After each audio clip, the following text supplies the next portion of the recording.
ایران کے supreme leader Mujtaba خامنائی کا اپنے والد کے قتل کا بدلہ لینے کا اعلان۔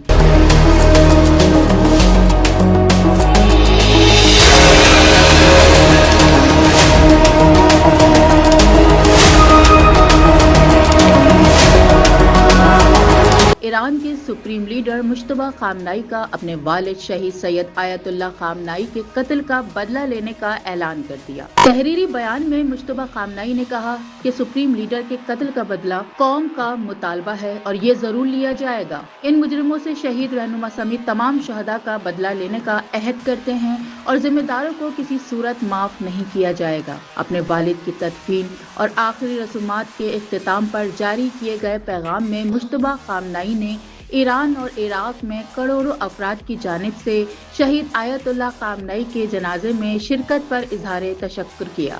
ایران کی شہید سپریم لیڈر آیت اللہ خامنائی کی نماز جنازہ مشہد میں ادا کر دی گئی۔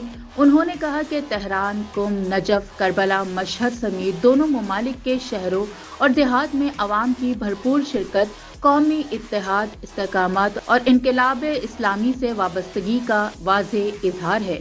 مجتبیٰ خامنائی نے عہد کیا کہ وہ ان کے مشن اور راستے کو پوری ثابت قدمی سے جاری رکھیں گے اور ایران مشکلات کے باوجود اپنے اہداف سے پیچھے نہیں ہٹے گا۔ انہوں نے مزید کہا کہ قاتلوں کی شناخت ہو چکی ہے اور انہیں یہ امید نہیں رکھنی چاہیے کہ وہ انصاف سے بچ سکیں گے۔ ان کے بقول انتقام کا عمل کسی ایک فرد یا عہدے سے وابستہ نہیں بلکہ ہر حال میں جاری رہے گا۔